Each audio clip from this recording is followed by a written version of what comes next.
Welcome to The Nooner, a daily dispatch of open-ended ideas from J.E. Peterson, but you can call me Jordan. For best results, head over to Substack, where you can sign up to get the Dispatch's Weekly Digest, which includes some extras that I don't share anywhere else. You can find a link to that in the description of this episode. Alright, here's today.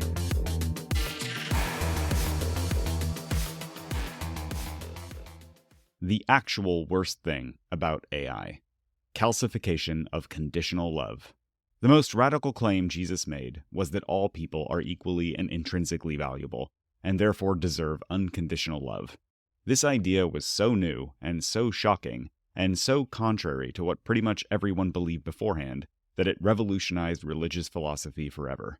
The concept became deeply enough baked into Western thought that most of us believe that it always existed, that it is a universal ideal that people would naturally want to support and defend. And yet our behavior betrays our true beliefs. We absolutely do not treat people as though they are intrinsically, let alone equally, valuable.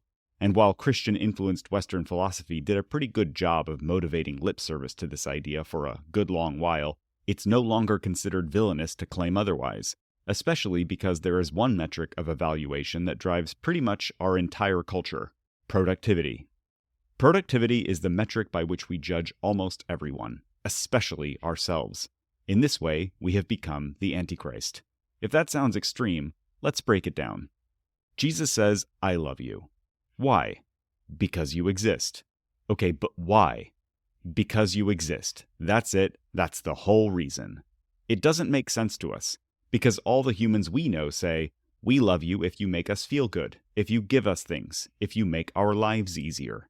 This is how we learn, from the time we're born, to work hard for human love. We try to be productive members of society. We do our best to make sure our kids grow up to be the same. And we feel ashamed if we fail.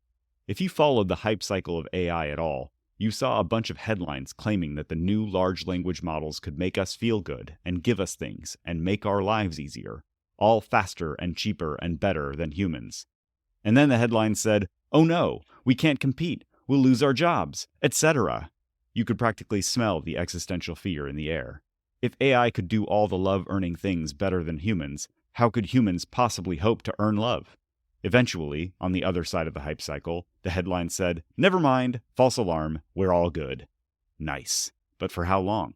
How long before we give birth to so-called AGIs, or in other words, models that actually are better at love-earning things than we are? The scariest thing about AI is not that it will one day take over all our love-earning work, but that it is already calcifying our deep-seated belief that love is and should be conditional.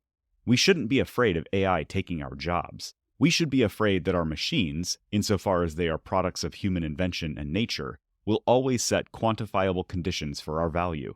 In other words, any AI we build will be, in Kantian terms, evil, forever classifying human beings as means to some end, rather than as ends in themselves. We already do this, of course, but one day, and soon, AI will do it better. If you liked today's episode, I hope you'll share it with someone. No, I'm not asking you to spam your socials. I mean, obviously you can if you want to, but everyone knows a thoughtful, well-timed message can make all the difference in someone's day. So if the spirit moves, send a text.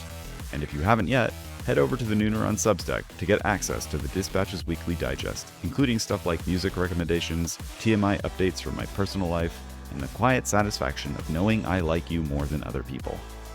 Okay, that's it for today. See you at noon tomorrow.